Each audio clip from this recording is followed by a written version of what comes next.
Great. So, hello everybody. Welcome to our masterclass. And oh, sorry, I'll just admit some more. Welcome to our masterclass. Really excited to have you all here this evening. And it's Sydney time, 6:30 here. So I know that we've got people joining from all across the globe. So you're all so very welcome. My name's Helen. I'm the co-founder of Bodhi Holistic Hub and a Reiki master, yoga teacher, and so on. And this is our beautiful practitioner and host for this evening's masterclass, Kimberly. Would love if you don't mind maybe join or just sharing where you're from. We know we've got people from across Australia, New Zealand, America, Europe, and beyond. So would love if you want to just share where you're tuning in from today in the chat function.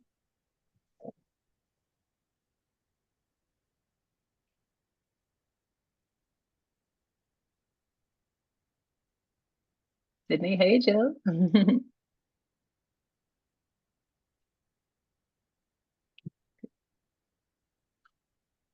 Oh, Netherlands, hey. Good morning. Wonderful. All right, we can move on from there. So yeah, so basically, as I mentioned, I'm one of the co-founders of Bodhi Holistic Hub. And for anybody who doesn't or isn't familiar with Bodhi, we're basically a platform to help people to find the most loved and incredible vetted expert practitioners like Kimberly, who we have here today. And basically what we're trying to do is to help people to get to the right care and to be able to get to the root cause of what they're dealing with. And so we really just want to make holistic health easy and accessible for everybody. And we're on a mission to do that. So, yeah, so basically, you can find and explore and book practitioners. We're primarily based here in Sydney in Australia, but a lot of our practitioners do their sessions online as well. So, for example, Kimberly as well. But moving on from that,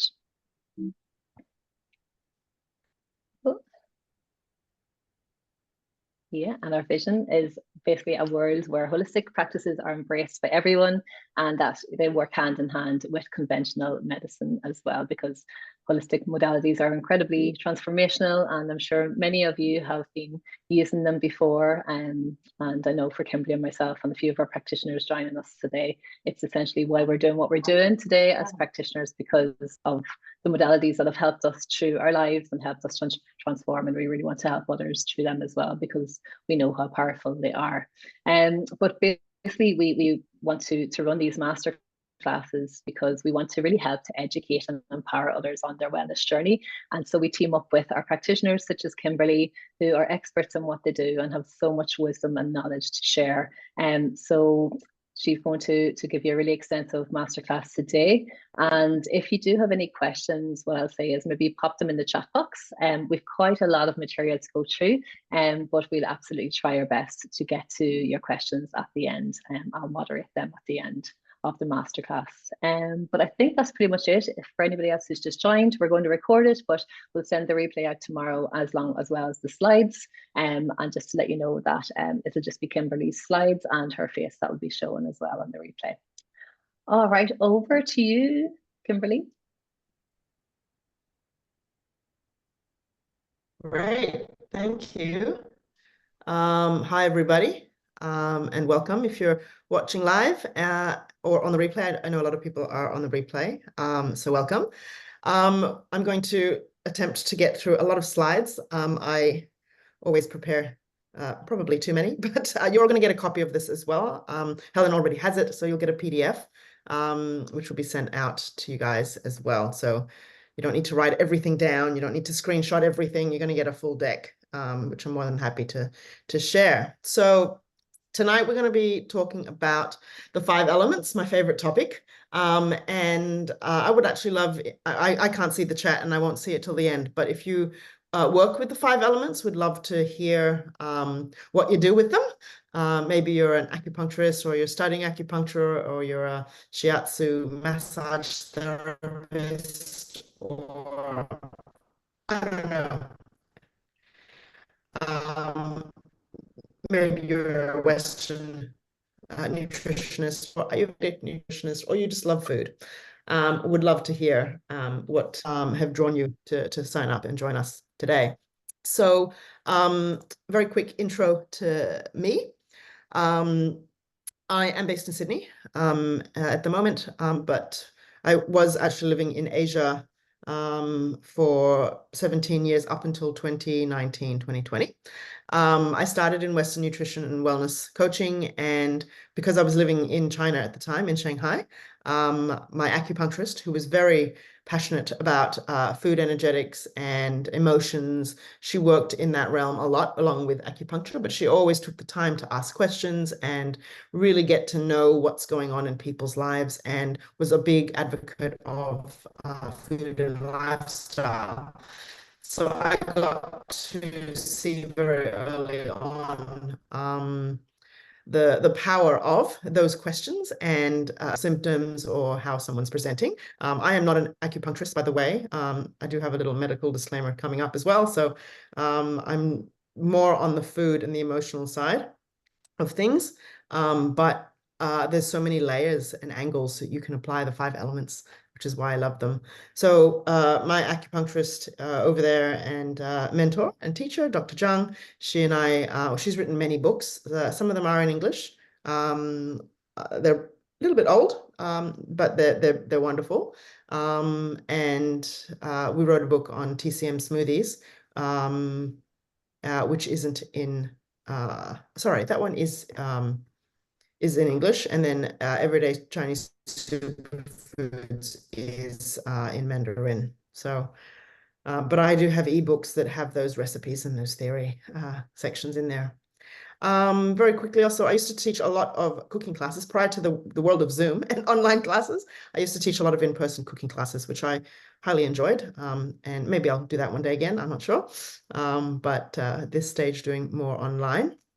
And as Helen mentioned, I do work with the 5 elements and coaching, but also energy healing in person and online. We won't be talking about energy healing tonight. That's a whole nother topic. We'll be talking about my passion and 5-element nutrition.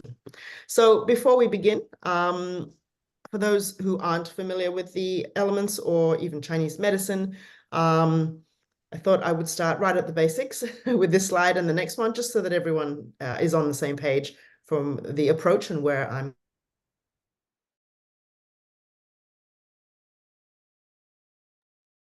There we go. Just had to unmute myself.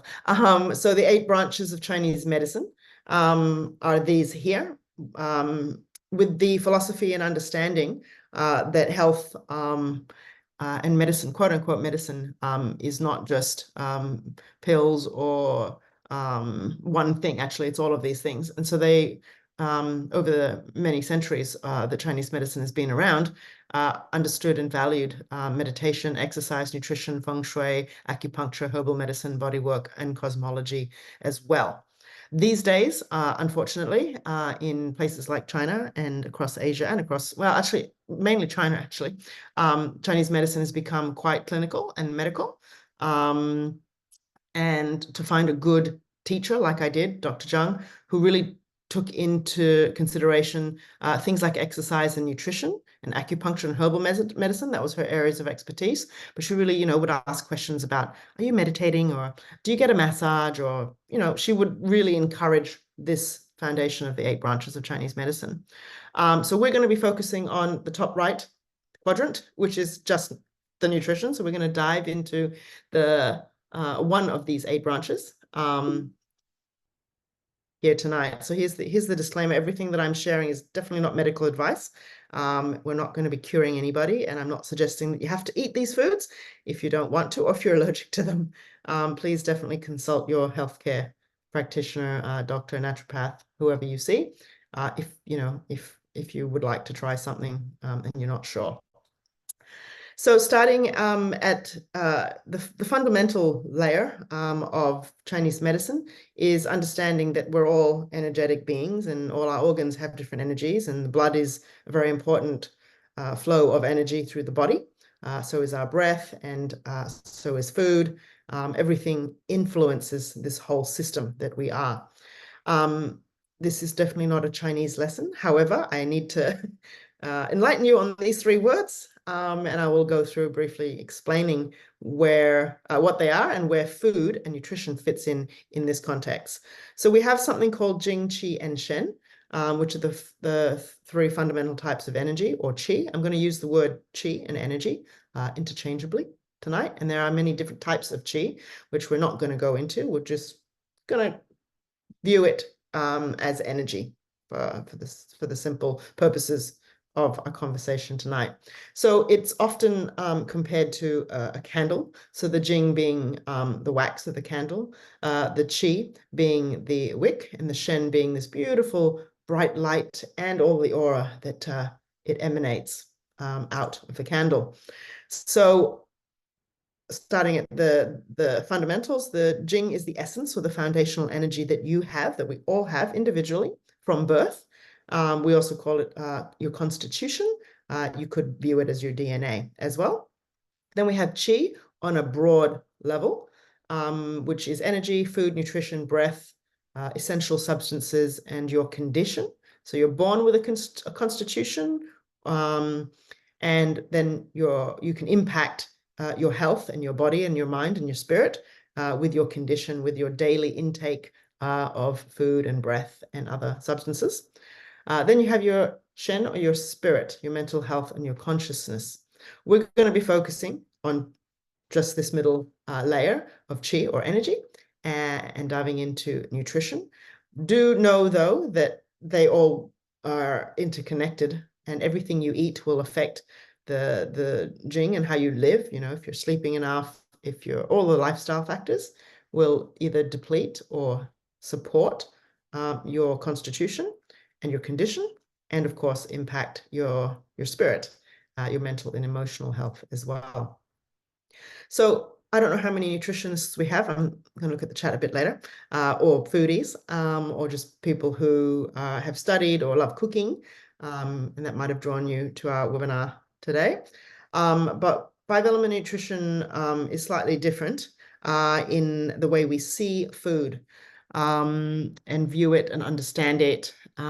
It's not to say that it's better or worse than Western nutrition or Ayurveda or Ayurvedic nutrition. I think that they all work beautifully actually together, and you can layer them and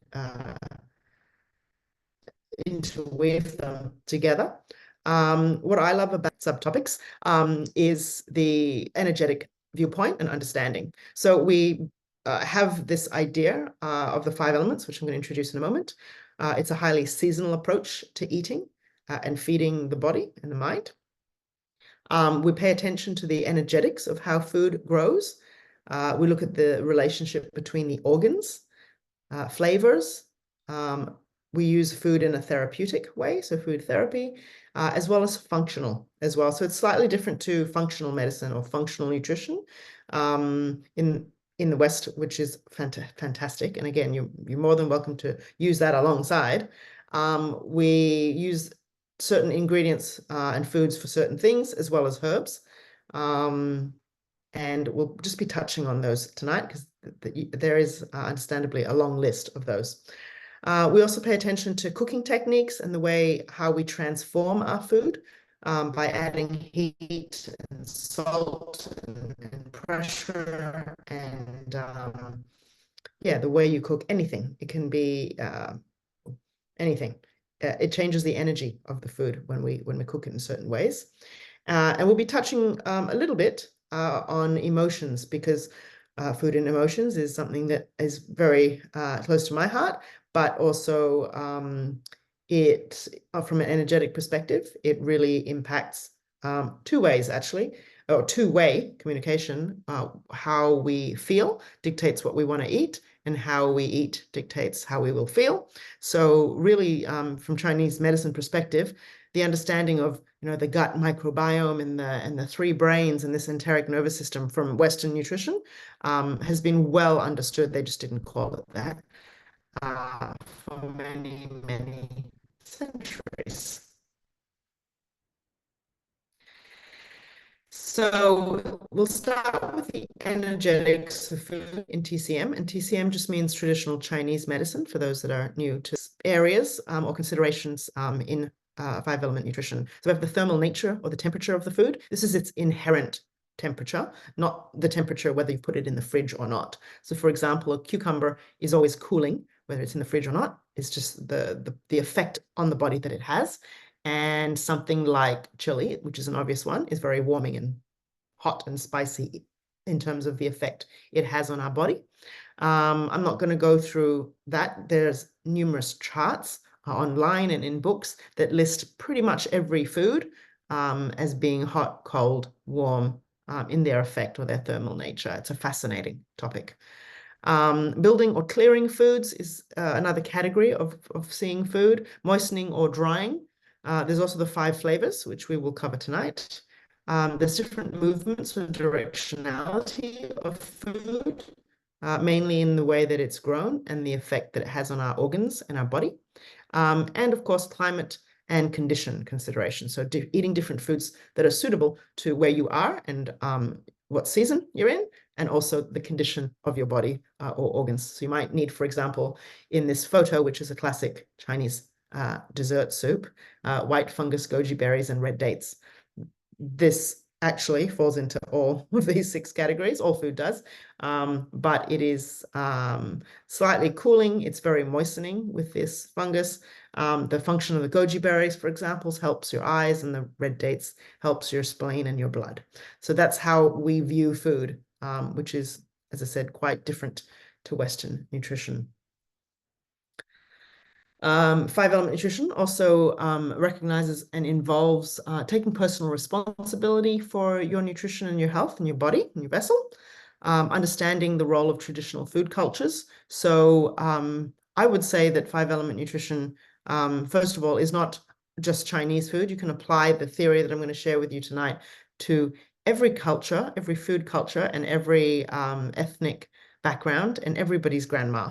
I actually think grandma, we could just call it grandma's nutrition or grandma's cooking, because they knew, whether you're, you know, from Greece or Spain, someone said in the chat, or Thailand or South Africa, it doesn't matter.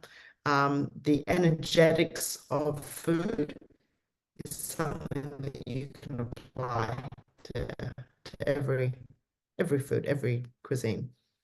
Translation of food therapy actually comes from. There is a word for this in Chinese.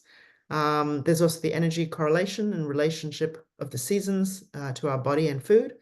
And these last 3 points are really fascinating in terms of Chinese medicine and food therapy, in that there's always an observation of nature. That's how Chinese medicine has developed, also with patterns and pattern recognition. So they looked at the climate and what happens and what grows and what effects it has on our body. And that's what will happen when you see an acupuncturist. If you have never seen one, I highly recommend you do. They're some of my most favorite people in the world. I'm forever sending people to acupuncturists. Because that's what they do. They recognize, oh, you've got a cold and you've got this symptom, and they connect dots and they observe. Especially if you get to know your acupuncturist, they'll start to see patterns in your weekly, monthly, annual health and cycles of that. Body listening and intuitive eating, and checking in with your body. Just because Kimberly said red dates are good for you, maybe they're not for you. I don't know. So starting to listen to your body more and more on when you want something hot or cold or spicy or sweet or sauteed or put in the oven. Your body is going to tell you what's best for it. There is nothing good or bad in terms of food when it comes to Chinese medicine or 5-element nutrition. All food is good, unless there's an imbalance in your body and you can't tolerate it. Okay, it's all about balance. So in Chinese medicine or TCM, the causes of disease are internal or external. This is a summary. This is also quite a big topic, but I just wanted to show you, flag a few more different themes. So internal, emotions are internal weather. So when we get very upset or angry or what else? Even excited and joy. Like, I'm actually quite excited this week because I just launched a course, and yesterday I actually went to the acupuncturist because I was too excited and I had to calm down. Breathing, breath work, yoga, meditation is great, but sometimes when we are too excited or too joyous or too stressed, that can manifest in imbalances, mainly heat in the body, which is what I had yesterday. I was really, really, whew, and so I was like, okay, time to calm and dial things down. So acupuncture is good for that. You can do it with food as well. Then there's external causes of disease. So it can be what we call invasions of different pathogens, which are climate. Things like the wind. Maybe you go out and it's a really cold, windy day and you get wind trapped in the body. You could have dampness from the humidity in the external environment, cold, heat, dryness. Those are a little easier for us to feel into and understand. And then summer heat as well is something we have, which is an extreme heat. There's also something called the wei qi or the defensive qi. So when we aren't strong physically and energetically, we can get sick. Our susceptibility is weaker. You could call it similar to your immune system as well.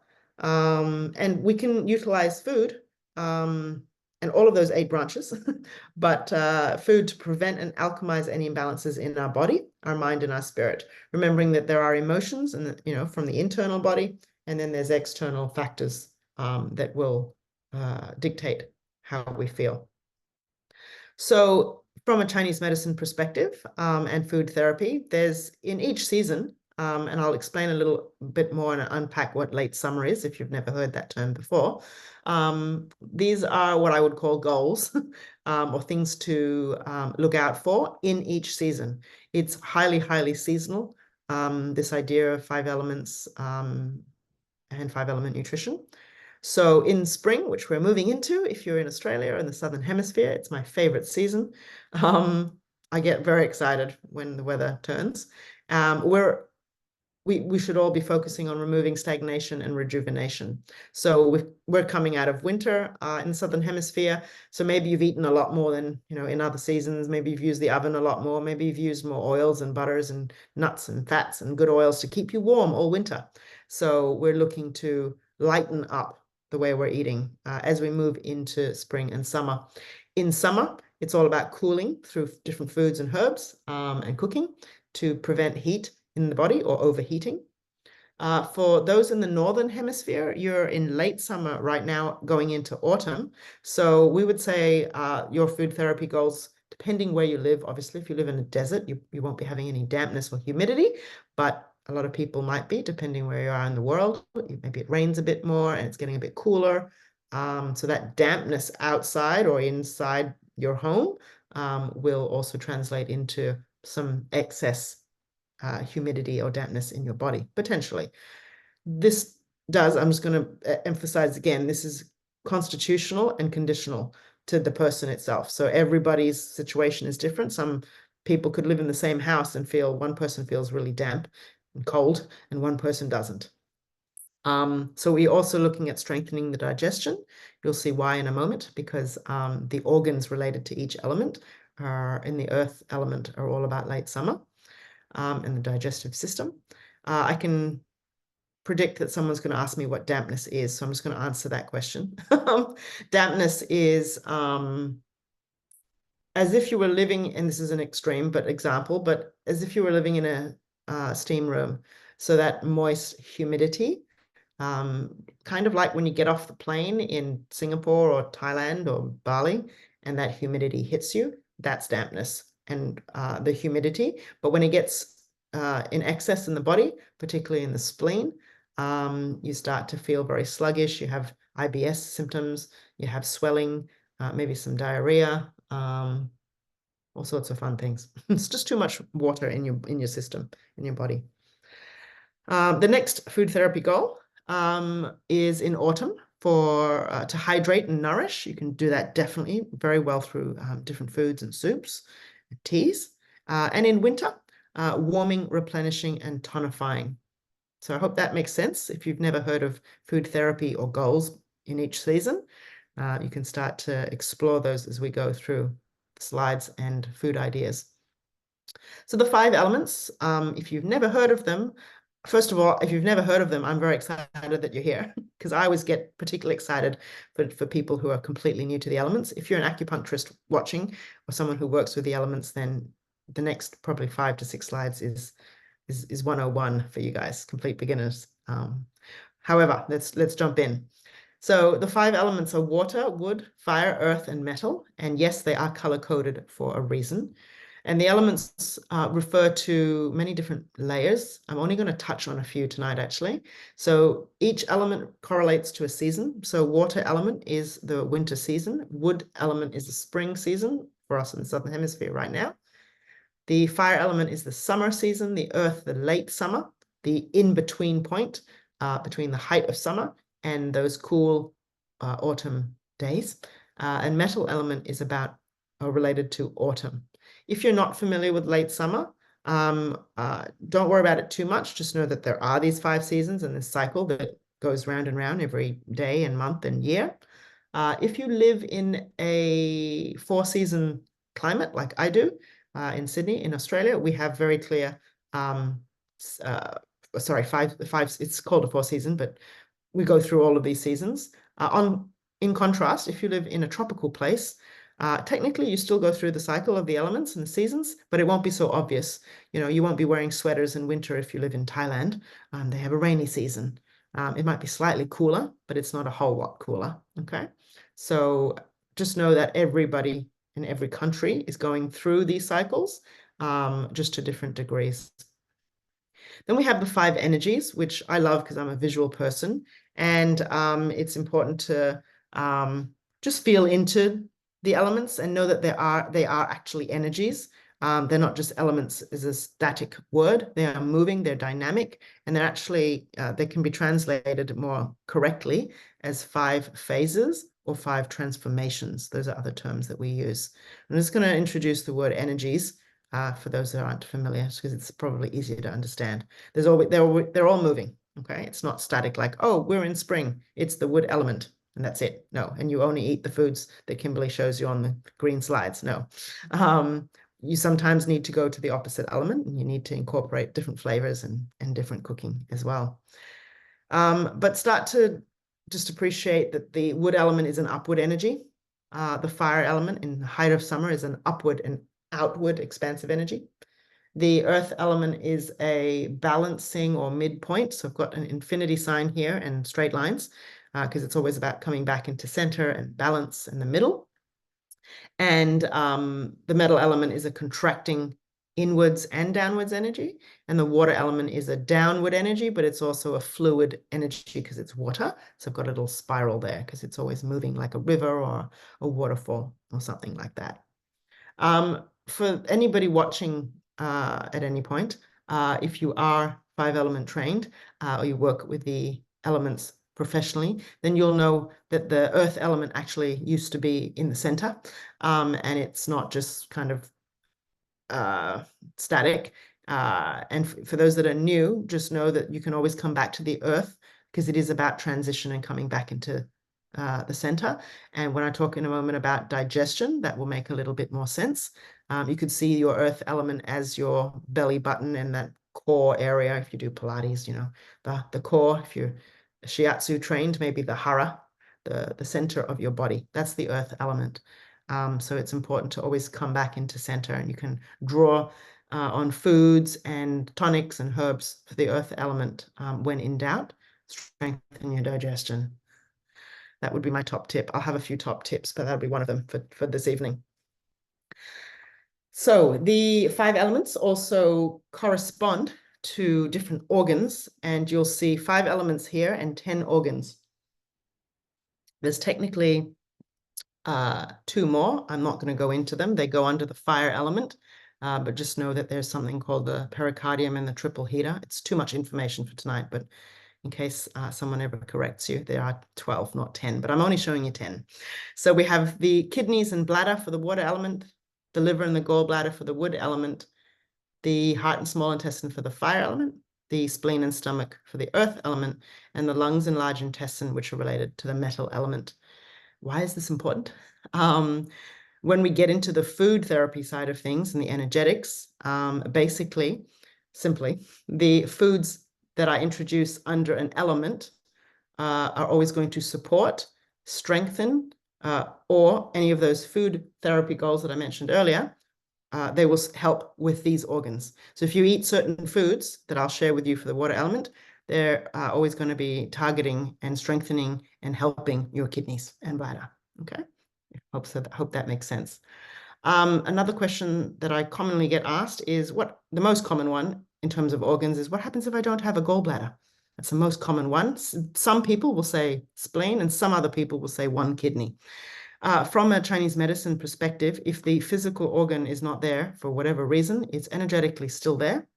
You can still eat good food to support the organ pair and the element that we're going to be talking about. And an acupuncturist would still treat those channels or meridians and those organs. So don't worry about that. It's still there. And you still need to give it love and nourish it. Flavor. So we have 5 elements, 5 seasons, 5 organ pairs. And we have the next layer is 5 flavors. So I'm going to start always at the water element, which is politically correct in 5 elements, although I would much rather start in wood because I'm a wood element person. So salty flavor. Most people are familiar with that flavor. We use salt, on a daily basis. The photo that you see is seaweed, just to widen your possibilities for salty condiments. It's not all about salt. There's many salty flavored foods and spices and herbs and other things we can include in our cooking and food. There's the sour flavor, which is an obvious one with citrus fruits, also all the vinegars. Those are the main ones.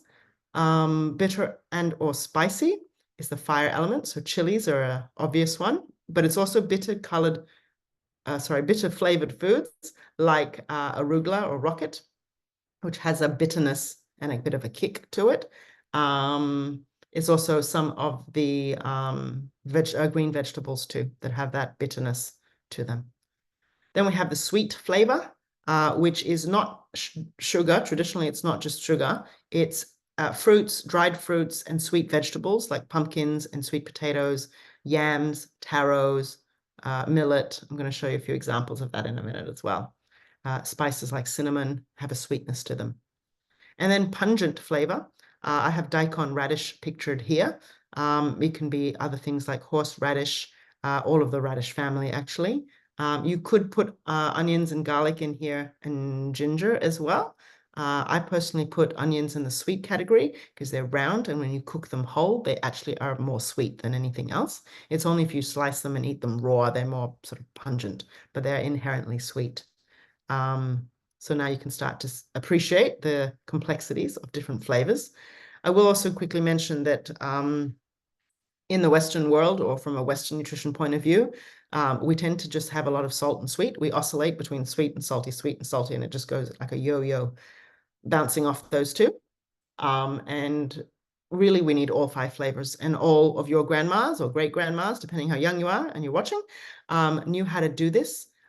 Maybe not with every dish, maybe not every single meal, but certainly every day, whether it's a tea or a side dish or a pickle or a condiment or a garnish, they knew inherently, intuitively, how to incorporate all of these beautiful flavors into the cooking. And this includes entrees and mains and desserts, so that you feel very satisfied, very nourished, and very happy, physically, emotionally, mentally, and energetically. What has happened in the modern day world with convenience foods and fast foods and even the healthiest, takeaway is it's still very much about salt and sweet, and maybe a little bit of vinegar here and there, maybe a bit of curry and spicy, but we haven't taken the balance of the flavors with us, and that causes all sorts of food cravings and imbalances in our bodies and our organs. I'll just leave it at that. It's a complex topic, but I'll just leave it at that. So I'm a visual person, so salty flavored, let's go quickly through each flavor. So anything that has a saltiness to it, whether it's potato chips, olives, capers, seaweed, or good quality sea salt. Sour flavors I mentioned just now are apple cider vinegar, all the vinegars, balsamic vinegar, red wine vinegar, and all the citrus fruits. This is a great example of that bitter and spicy of the fire element. So it could be chili oil. It could be, I don't know what that is. It could be a curry from or noodle soup from Korea or Malaysia or Thailand. All sorts of chilies, and rocket or arugula there. Sweet flavor, as I mentioned, not just fruits or sugar, but sweet vegetables. So beetroot, carrots, parsnips, onions have a sweet quality to them. So do these. Sweet potatoes are very sweet. If you've ever made sweet potato mash or roasted them, they have a wonderful sweet flavor. Chickpeas have an inherent sweet flavor. Taro, not just Southeast Asia or Asia, but in South America and Africa and Australia, I'm sure, as well. Pretty much every country. You could put your good old regular potatoes in here as well. And then a sweet flavor is also in millet, which is here on the left. Quinoa is here on the right. There's more sweetness in millet though, but I'm always encouraging people to eat more millet. You can make a really nice porridge, sweet or savory, with millet. Dried fruit. These are some superstars of the sweet flavor and highly functional as well. They're both red jujube dates, Jujube, or Chinese red dates, and medjool dates on the right.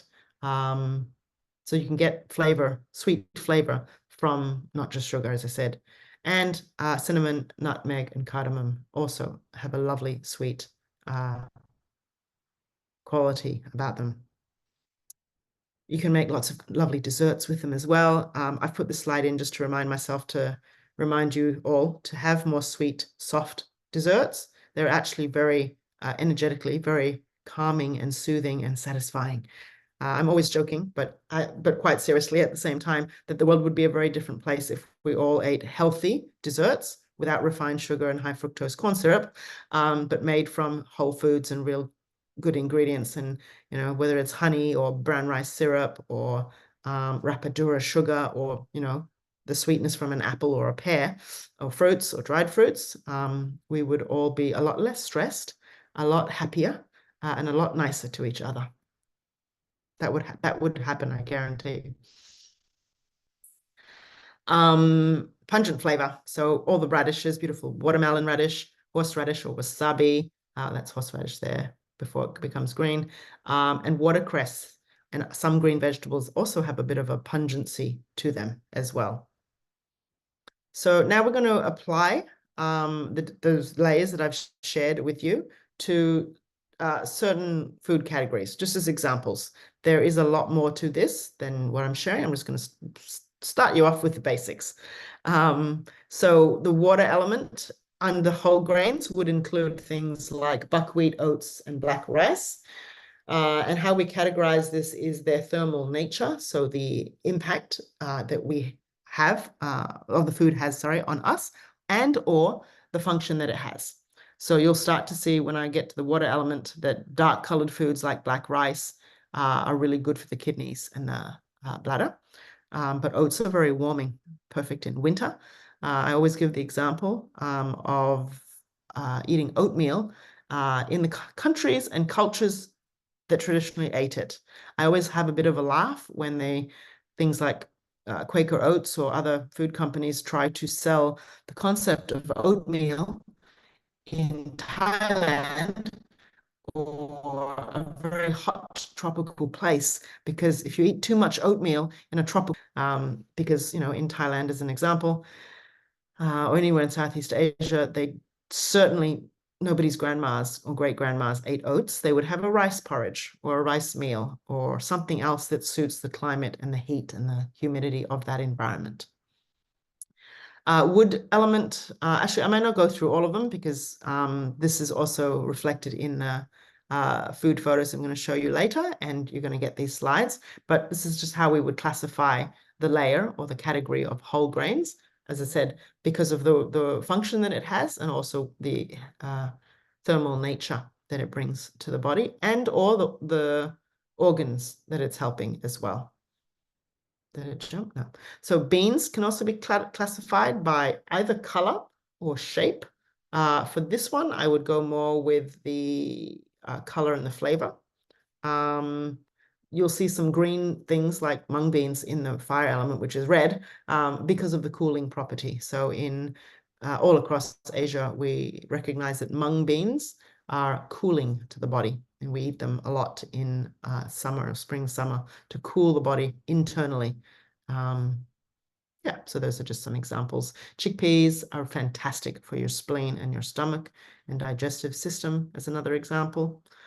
Vegetables, I could do a whole 2 hours on this slide, but to introduce it to you, certain vegetables can also be filed or categorized into these elements. I'm going to show you a lot of food photos actually on this one. Vegetables are the easiest way to start to grasp and feel into 5-element nutritions. But basically, I'm going to start here at the wood element this time. Things that grow upwards, a lot of them are green, go into the wood element, okay? So spring greens, leeks, chives, asparagus, sprouts all grow upwards, like those 3 green arrows that I showed you earlier. Yeah, and then so the shape, the way they grow, the flavor, and the energetics, all the way round to things that grow downward and inward, like a carrot, go into the metal element, okay? You can also apply the 5 elements to cooking styles. So if we go with the season and the energetics, if you remember, water was on the bottom left and metal was on the bottom right, then it's autumn and winter. When it's cold, what do we want? Something that's very warming and nourishing to the body. So we would use the oven more, we would barbecue, we would even deep fry, we would stew, pressure cook, grill, and simmer. And then in spring and summer, moving towards more lighter ways of cooking, like eating a little bit of raw. I personally am not jumping into a lot of raw salads right now, even though it's getting a little bit warmer. And I know from experience to ease my way into it, I've actually been steaming a lot lately, or boiling really quickly, blanching greens or broccoli, or very, very light, but still, having some heat. The fire element, I've got some good photos for that, is all about wok frying and stir frying, matching the energy outside in the height of summer. So we're still cooking, but we're not necessarily baking something for hours in the oven because we don't want to have more heat in the body when it's really hot in the middle of summer. Boiling and long sauteing, steaming as well, and casseroles in that late summer, pre-autumn season is good too. So we're going to go through each element now, and this is where we get a lot of information. Potentially information overload is your thinking mind. So what I'm about to show you is probably going to overburden your spleen just a little bit because it's got a lot of information. But as I said, you're going to get the slides, so please know that, and you can always go back to it. I'm not going to read every ingredient. But I just wanted to give you all the information so you can start applying this in cooking or buying certain ingredients in the right season for you. If it's not necessarily seasonal, but you need the energy. So for example, if you aren't in the Southern Hemisphere, like some of us are in Australia, but your liver and gallbladder need a bit of love, then you can also draw from these lists to use them when you need them, okay? So the wood element is the green color. It's sour flavor, anything that grows upwards. So for those of us in the Southern Hemisphere, you'll see all of these lovely vegetables and fruits and things starting to come into season. So definitely explore as many as you can. Variety is really good, not only for our gut health, but just for fun in the kitchen. So yeah, all the green veggies, snow peas, watercress, all the citrus fruits, green apple. I also have a few other things here from Schisandra, hawthornberry onwards that are more functional for the liver and the gallbladder. They're not necessarily seasonal, but they're really, really good for the organs of the wood element. And this is where I promised you photos. So I'm going to have a sip of water and just go through a few of the wood element foods. They're either green or they grow upwards and have the energy of the wood element. And then we have the functional ones. So nettle tea. Schisandra is a berry, which is, as I said, it's actually quite sour. It's an acquired taste, but you can mix it with other teas. You can also buy it in powder form in a blend, a Chinese medicine blend, if you want to add to hot water as a more of a medicine or a supplement. And rosebuds are lovely and cooling, and they go right into the the channels and the organs of the liver to help. Spring, or the wood element time of year, as I started to talk about earlier, it's about light and freshness. So when we are moving into spring, we want to change the way we're cooking. It could be the same thing, it could be broccoli. Let's go with broccoli. You could eat broccoli all year round if you wanted to. But I personally would cook it differently in different seasons. So I'm starting, as I said, to do more steaming or quick blanching. Blanching just means like a hot bath. It's just such a lovely way to eat. There's less oil. You can season it with salt as well in the steamer or in the pot of water. And we want to lighten the load of the liver and gallbladder that has probably eaten a lot more heavier foods in the winter months. Nobody likes me saying nut butter. However, I am aware that a lot of people in the health food world, whether they eat a lot of nut butter because it's healthy for us and it tastes good, just be careful that it still has to be processed. It's quite sticky and oily, so the liver and gallbladder, for some people, don't like it. So just note that as well. I've also included in tonight's presentation a little bit on emotions. I think just one slide or two. But as I said earlier at the beginning, how you cook and what foods you eat will impact your mood and ability to move your emotions through the body. So the wood element is associated with anger and frustration. That is pretty much on every 5-element chart and every book that you see. What isn't so commonly talked about is impatience, inflexibility, and stuckness, congestion, stagnation, resentment, and pent-up energy. I'm not suggesting that by eating green foods that grow deal with those emotions. However, food can support this and herbs and teas from a physical level with the organs of the liver and gallbladder. Because if you're feeding the right foods, you'll be able to release that tension and the pattern of the emotion a lot easier. Like it works together, okay?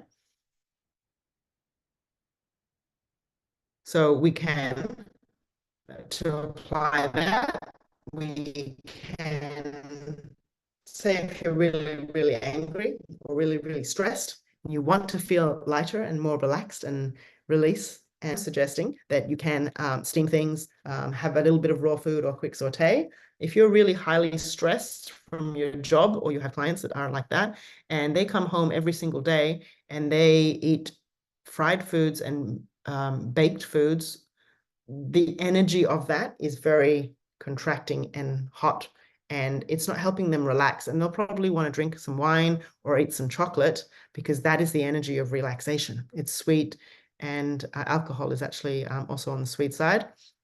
You know, I don't know many people that are stressed that come home and want to eat pudding or a bowl of sauteed or steamed vegetables, but energetically, that's what they need. I also have included on each element at the end here of each section some meal ideas. These actually came from my ebook series, but you can get some inspiration, especially if you are a regular cook, or if you just want to include a few functional ingredients, like say, oh, yeah, I'm going to try jujube dates, or I'm going to try mung beans, or I'm going to drink more peppermint tea in spring and summer, because they are all functionally helping the liver and gallbladder, and some of them will help the organ, and some of them will help cool the body, like peppermint tea is a cooling tea. Okay. The fire element, so same thing, we're going to go through all the categories for this next element, is about bitter and spicy flavor. Anything that's red, I'm just trying to think if there's any exception, but these sorts of like red radicchio for salads, watermelon, there isn't a whole lot of red colored foods. Red lentils, which are kind of more orange, but things that grow up and out, all the salad greens and leaves, I would put in either wood or fire element. I also have here apples and carrots. There's just a thing in Chinese medicine that they're good for the small intestine, and their fire element is related with the small intestine and the heart. All the tropical fruits, this is where they go and fit in. Very, very cooling things like spirulina and all the algae of that nature. Nettles, parsley, watercress also help cool the body, as do cilantro, coriander, and mint.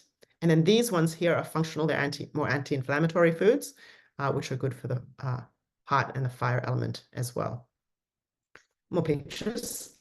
Actually, there are a little bit more red things. So amaranth leaves, Swiss chard, sorrel is beautiful. It's very bitter. If you've ever had sorrel, like baby sorrel leaves or full ones, I can get them at the farmer's market in summer.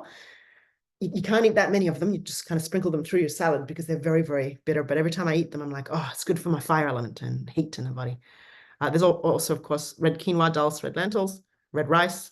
And then we have some cooling things. Actually, everything else is cooling. So bitter melon, cucumbers, gourd of any kind, celery, mung beans. And even though it's called winter melon, in Chinese food culture, we eat this in summer. It's kind of like a really massive cucumber, and it's very, very cooling. And it's also helpful for dampness removing, which is what corn silk is as well. I'll start here on the right. So corn silk is underneath the husk of a corn cob. There's all this little wiry hair. We call it corn silk, not hair, just silk. And in China or in TCM herbal dispensaries, they sell this hair in bagfuls. And you don't eat the whole bag, you just eat a little handful. You boil it into a tea. I actually personally like whole foods, so I will buy corn with the husk still on it and the hair, take off maybe just one layer and boil the whole corn with the hair or the silk and drink the water. It looks like corn water or apple juice. It tastes like corn water, and you drink that. You could use it as a broth, and that actually helps a little bit of a diuretic to release the dampness in your body. Cooling. So honeysuckle tea, chrysanthemum tea, very popular in summertime in China and in Asia. So fire element food therapy, you'll see the wok here, and a lot of people will ask me, oh, but it's very hot. Why would you, in the height of summer, use such high intense heat? It's to match the external environment. Remember, we talked about that right at the beginning. So, for example, right across Southeast Asia, you see a lot of stir fries. That's probably the most common way that they cook. That is to bring the energetic of food into your body so that you sweat, which is really important, so that you don't contain the heat. So when you go out of the air conditioning, that's a modern invention, into the street, you are able to match the environment. If you were to sit in an air-conditioned place and just drink iced Coca-Cola, which a lot of people do in Asia, in your body, get through the height of a hot Singapore or Thailand day. Okay, so we want to match the environment. We want to nourish the body. They also have a lot of cold side dishes and salads and garnishes. So it's not like, it's all hot. They have raw sprouts and a Vietnamese pho or a noodle soup. So it's all about balance. Okay. But on the whole, it's more raw foods and light things. But there's no problem to use heat because it's very quick. Sauteing or wok frying, yes, it's a lot of heat, but it's really fast. So the fire element emotions, which is related to how you cook and how you feel, is when it's out of balance or in excess, we get overexcited and overjoyed. We get shocked, frazzled, or we go into chaos. We go up in the head. All the energy goes up, literally like those red arrows. And we move outwards a lot. And we can start to deplete ourselves. We get anxiety and heart palpitations. So if you think about when you get really, really stressed, some people will go into this sort of emotional state, and you want to be able to maybe have some raw food in that sense to help calm you down. If you are very, very frazzled in chaos, I'm not suggesting you go eat a curry. That might not help you unless you need to sweat and release something. But you can use all those functional foods of the fire element to cool the body down and breathe and calm the system and calm the heart fire down. So we're looking more for lightness, softness, and release in this season, cooling and calming foods and functional foods. Some of them are as an example here. So stir-fried celery is a very popular thing. You could have celery juice. It's very common in Western nutrition, but we're not big fans of having everything raw. So I would, in the height of summer, have juices. Yes, I personally would, but I'm certainly not rushing into them right now because it's just too early in the season, and I don't want to upset my digestive system. The next one is the earth element. I'm just going to have a quick look. Actually, I'll have a quick look. So I'll just have a quick look. Miriam asks if celery is cooling in nature and dampening or drying. Celery is cooling, and it's actually dampness removing. Don't ask me why. There's some foods that I don't know why, and I'm sure people in China don't know why. It's just the way it is, and they somehow figured it out. But if you have if you have heat, and if you have damp heat, celery is really good for it. But again, they don't tend to eat it raw or juice it. They would tend to slice it up and very quickly saute it and get it into your life in a cooked way. Oh, that's the only question. Okay, great.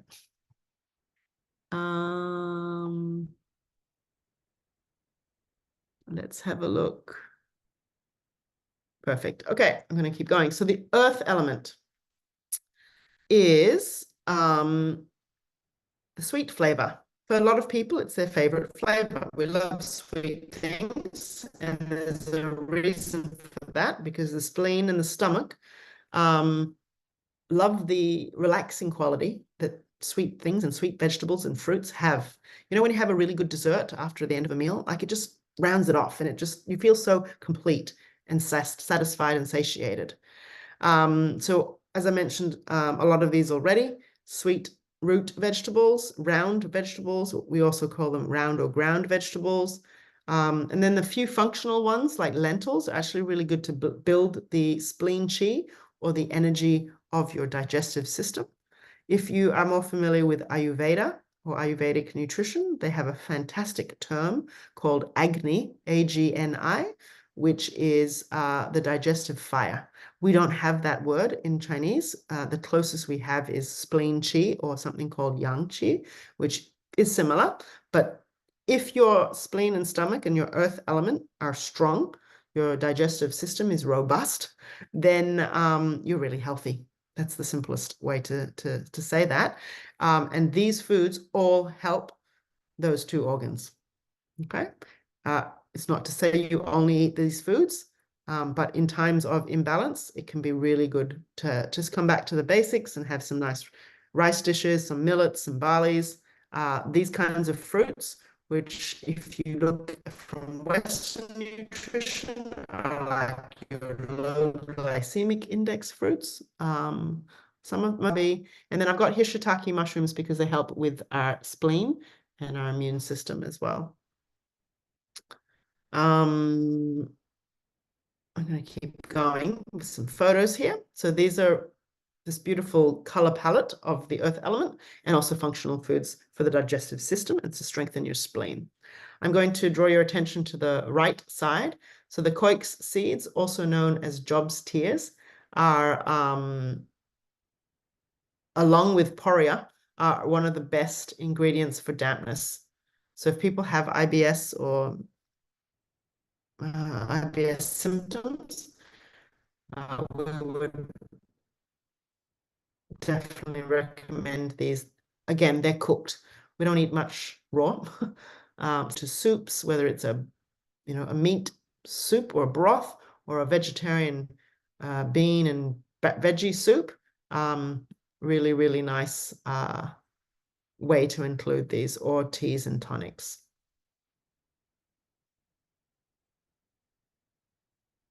The earth element, cooking. So we're cooking for the spleen and stomach. We want to be looking at things that are gently sauteed or blanched as we move out of the height of summer. So for those in the Northern Hemisphere, this is your season now. Looking at gentle sauteing, boiling, stewing, slow cooking, and definitely lots of yummy soups.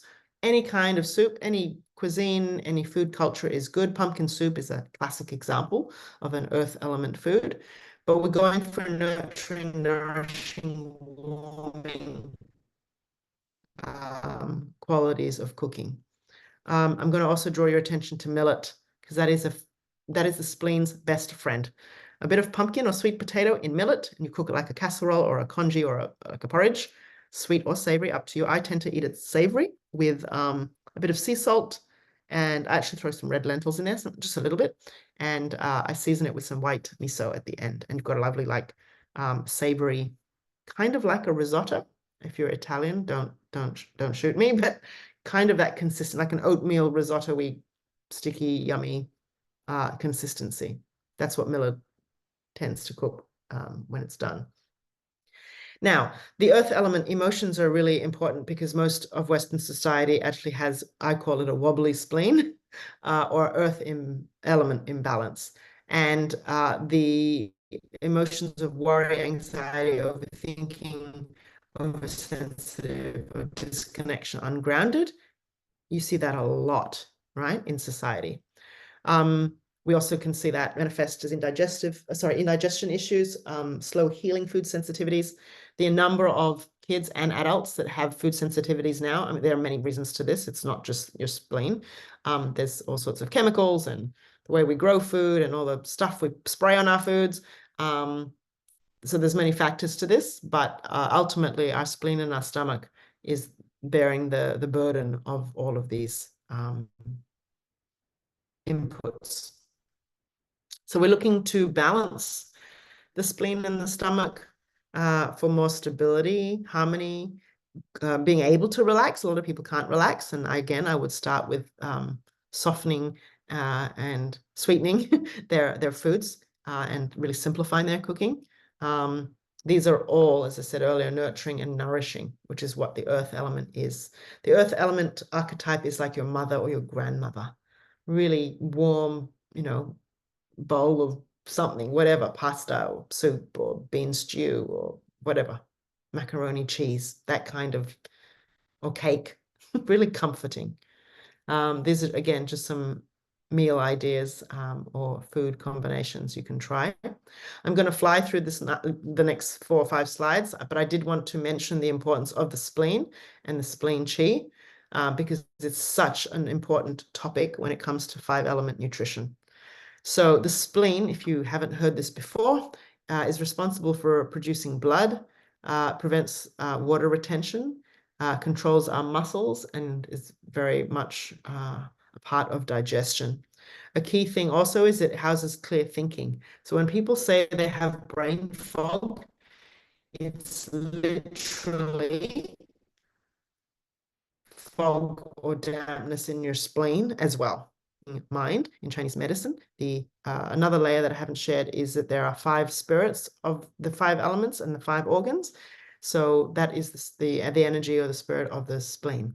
It's our thinking capabilities, our mental faculties, emotional faculties as well.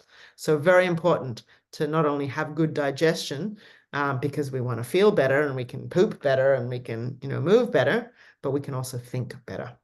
Okay, so that's why when people have food sensitivities or food allergies, they get foggy or they forget things, or that actually affects your thinking mind. So you can read this later, but the spleen plays a role, an important role in the body in terms of our emotions, food and digestion, also the nutrient absorption, because we're not able to digest life and food if our spleen isn't working well. And how do you know if your spleen is not working well? I've listed some symptoms here. A lot of people have 1 or 2 or many of these things. It's all related to the spleen chi, whether there's not enough energy. So we would say like a spleen chi deficiency or energy deficiency in your spleen in particular, but this whole earth element as well. And I've just made it in bold here to remind you guys, I just said it, but digest and process everything. So we can't move emotions, we can't move food, we can't move life. We get very stuck and bogged down if we're not eating well or feeling or thinking well as well. So just that connection to re-emphasize that we digest food, absorb food, and eliminate food. We digest emotions, absorb emotions, and eliminate emotions, hopefully.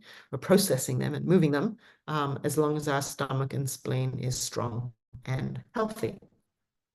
So you can start to appreciate how important food is, especially from a 5-element perspective and that earth element.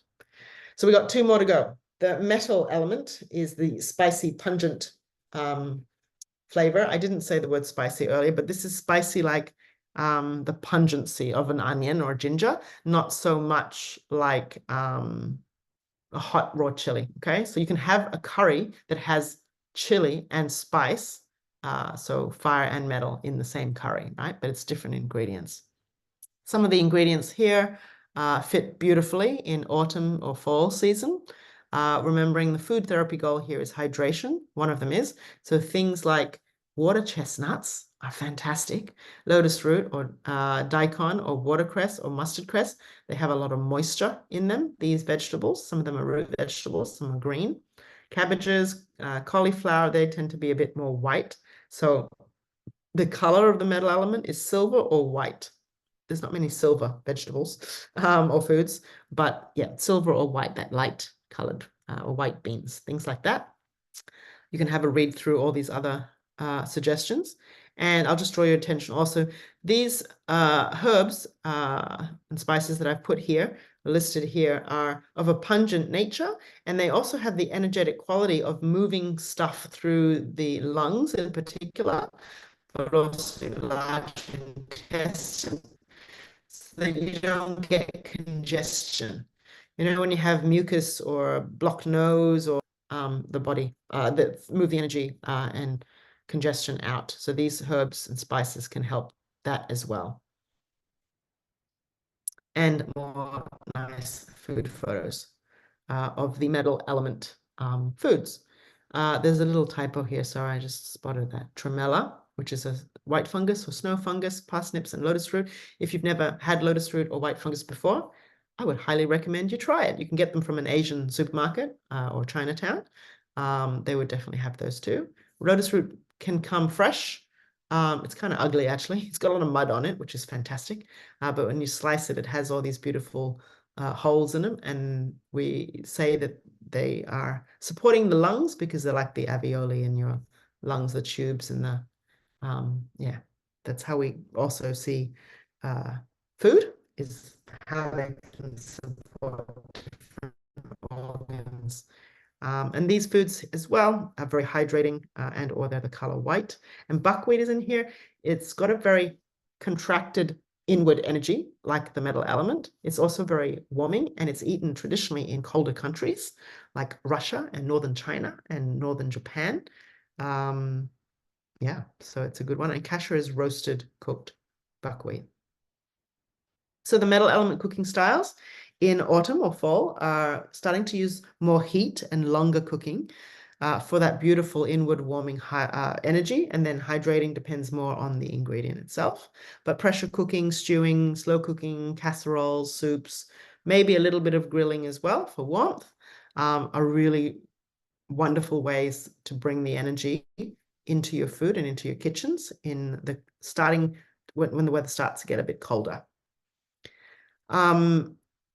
A little bit of the emotions as well, just to tie it in, is in the metal element, we're looking at the emotions, or the corresponding emotions of grief, sadness, depression, regret. Those, if you think about it, make you go inwards. We want to make sure that we're not congesting or getting stuck in the lungs or large intestine. If you think about constipation, and I mention that word in every presentation, every class I do, I find a way to mention it. It's a very metal element energetic. Constipation is a literal holding on of stuff, which is not good. We want to be able to move that through with more moisture in our cooking, more high fiber, more metal element vegetables to help support that as well. And to balance these emotions, the ones that I'm showing you, by the way, are the out of balance emotions of each element. And so we can use food to support that underlying energetic Okay, as I said, I'm not suggesting if you eat daikon radish, you won't have grief or sadness. However, it's really good for clearing the lungs and the large intestine from a physical level. So what do we want in autumn? And in the metal element, we want moisture and softness and openness. We want warmth. Who doesn't love a good bowl of mashed potatoes? Yeah. Or steamed cauliflower or some lotus root. These photos here and these vegetables and ways of cooking can really support that at this time of year. For those in the Northern Hemisphere, this is what you're moving into and what you can look forward to. So yeah, buckwheat porridge, apple and pear compote, all of those seasonal ingredients. And then we have our last one, the water element, which is the salty flavor. So in the photos here, you'll see miso. Soy sauce is a good one I've got on the list. In the photo, the second photo is black sesame. Whether it's black sesame seeds or black sesame oil or black sesame tahini paste, black sesames and dark colored foods are fantastic for your kidneys, in particular, your blood and your bladder. It also supports our hair as well. So anything that's dark, azuki beans, black lentils, kidney beans. Kidney beans look like your kidneys. So that's another correlation. All the warming dark colored grains, buckwheat, brown rice, black rice, and barley, beetroot, burdock, parsnips, blackberries, pomegranates, like all those dark colored things. I will point out that watermelon is there. It's a summer fruit. However, there are preparations in Chinese cooking and also in Japan where they actually use watermelon seeds. I'm not going to go into that too much, but they use the opposite season. So watermelons are in summer, but they keep the seeds or they use the seeds for special tonics that help your kidneys. Don't ask me how they figured that out, but it's another top tip. And then the bottom left photo here is the jujube dates once again, those red dates. And then, yeah, all the other sort of wintry things like chestnuts, walnuts, wood ear mushrooms. I have a photo to show you in a moment. Highly recommend eating those at any season if you need to boost your kidneys and your blood, but a really good one in winter. And all sea vegetables. These foods that are on this list all support blood nourishment and nutrition in winter. So again, lots of dark colored things, lots of nuts and seeds, more oils and fats. Molasses are good for building the blood. That's why they're there. Yeah, chestnuts, roasted chestnuts. If you're a meat eater, then winter is a great time for stews and roasts.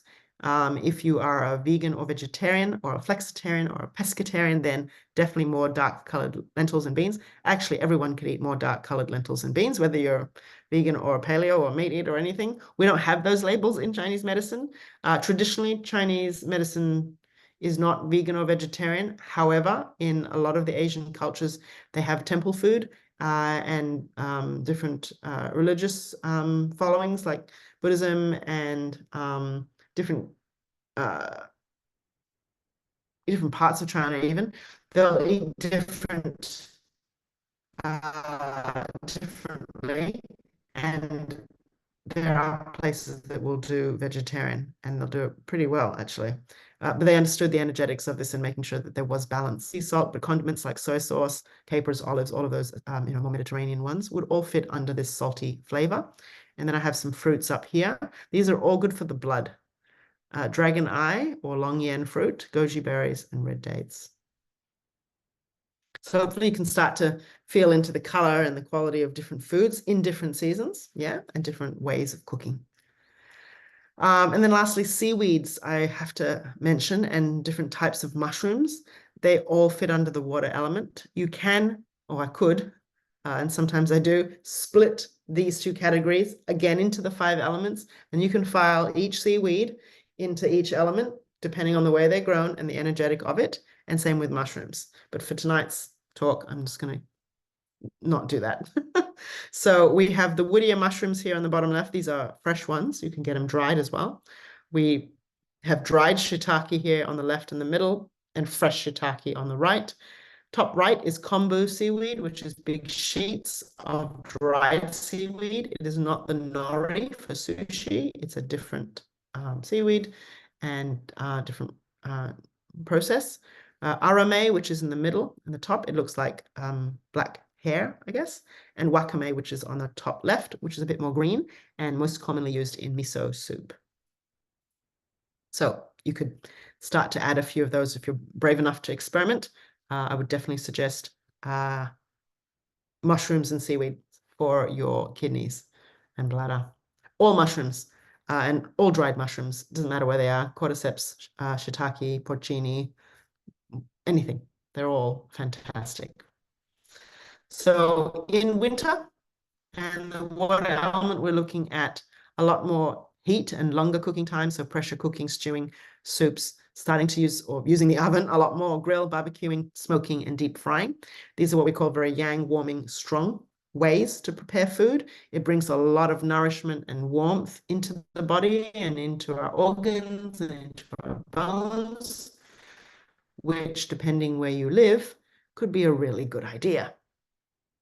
And then lastly, with the emotions, so the water element and food and the organs are related to the emotions of fear. If you look it up online, that's probably the one you'll see the most, but a little bit more depth of the emotions are willpower, insecurity, isolation, overwhelm, and exhaustion. The kidneys are associated with our adrenal glands, of course, so this plays a part in it as well. Your nervous system, kidneys, and adrenal glands are working together and closely. So you really want to be able to nourish them and look after them well. When we have balance, I've got the balanced ones here actually: courage, strong willpower, deep imagination, calmness, good boundaries, strong roots. And so you appreciate solitude time and you take that as well. So again, the food isn't going to fix this or do this for you, but with the right meals and right ingredients, it's definitely going to support more balance and groundedness through these organs of the kidneys and the bladder. So we're looking for warmth and nourishment. We're looking for dark colored foods. Just remember dark colored foods in winter. That's nice and easy. Using the oven, slow cooker, pressure cooker to bring in the energetics of heat. And if you have or don't have cast iron pots and pans, you can cook with them all year if you want, but you know, winter is a great time to use them more and more often in your kitchens. A few, meal ideas here. Definitely things in the oven, some smoking, some roasting happening here. Start to use more dark colored foods like black sesame or black tahini is fantastic as a condiment, or even a smoothie ingredient or a garnish. So this is a recap of the 5 elements, the seasons, and the goals for each season. So most of us are watching in the spring, moving into spring. Some of you in the Northern Hemisphere, late summer, autumn. So start to just pick the season that you're in. That's always what I would suggest. And start to appreciate, hopefully, after all this information, that food affects us on a physical, emotional, mental, and spiritual layer. And how we eat will impact how we feel and think as well.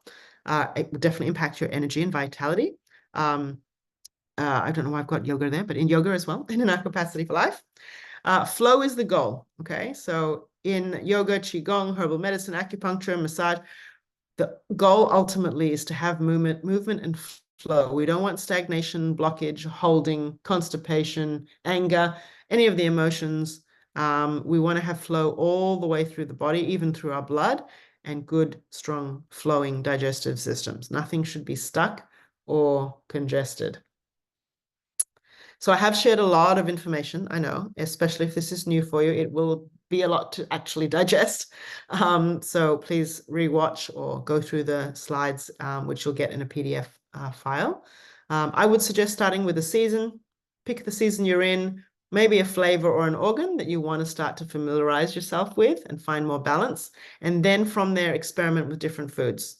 Pick a few foods that I've showed you, or if you're, familiar with the elements and you have books or other resources, then pick, a few different foods that you want to start to add or combine. And then you have to observe. Observe how the food makes you feel, but also how different styles of cooking makes you feel. So you could get a carrot and you could eat it raw and see how your body feels. You could then steam it the next day, or you could get carrots and roast them. Notice the flavor and the energy of the way you're cooking them as well. Another way you can apply this is if you do have a health condition that you work alongside an acupuncturist or someone who does herbal medicine, so that you can really strengthen or emphasize the healing properties of all those treatments together. Because they'll be able to tell you if you have dampness. I can't diagnose this on a Zoom call, obviously, and I don't really diagnose anything, but an acupuncturist will be able to help you. And then you can start using the food. Or you can find an acupuncturist who, uses food recommendations. And there are quite a few out there. We might have a few on the call or watching as well. So yes, that's my suggestions. As I said, I know that's a lot of information if you are new to this, but hopefully you can pick one or two things that you can try and just start from there. If you have any questions, you're more than welcome to contact me at Chi Food Therapy. I am also, as Helen mentioned, on the Bodhi Holistic Hub if you're interested in food. And I do actually have a fantastic 3 months training that's starting next week on 5-element nutrition, where we dive into this in much more depth for 3 months. And if that doesn't work for you, it's going to be run every March and every September from next year as well. I think there's a few people watching tonight or right now who are joining us as well. This is feedback from Helen and her team. Helen, did you want to jump back on and talk about this? Yeah, sure. Thank you so much, Kimberly. Oh my goodness, my mind is a little blow in there. But It's a lot of yeah, information. a lot of information, but it's so great to have, as you said, the PDF just to refer back to for the different seasons of the year. I think we can all, have this as a resource to come back to time and time again. And I know that from my acupuncturist, I've got a spleen deficiency, so I'll definitely be stocking up on the millet and the coria and the karks, I think it is. Absolutely. It's especially with that. I'll just add a quick point, but I sometimes oversimplify things, but for the example that you've just shared, and it's your personal example, but Yeah. the foods that you just said, like the millet and sweet potatoes and pumpkins, just Mm. adding those, your spleen will be very happy. Wow, it's incredible. Yeah. And it's so, like, I hear these terms like spleen deficiency and so on, but it's so great that you went so much more in depth and just helped to kind of simplify and dumb it down for me personally. So I hope you really helped some of the other attendees on the call as well and in the replay. But would love to, obviously, we've got a little feedback survey here. It's a quick, like 1 minute jobby, but we'd love for you to, take this opportunity to just leave us some feedback. It's just 5 simple questions. One of them is being, what other masterclasses would you like us to put on? Because we're doing this for you guys at the end of the day, and we'd love to do more topics that, such as the one Kimberly just did, and we're doing these for you. So please give us your feedback. That would be amazing.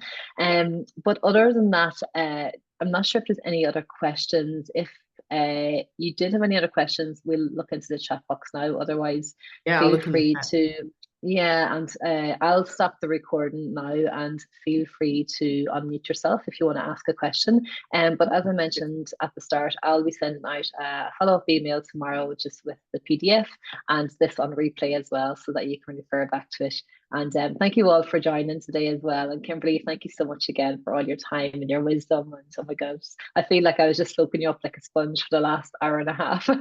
So appreciate your time and your wisdom and for sharing this with us today. And I'll stop the recording now. So if anybody does want to jump on and ask any questions, you can do so. Great. Thank you, everyone.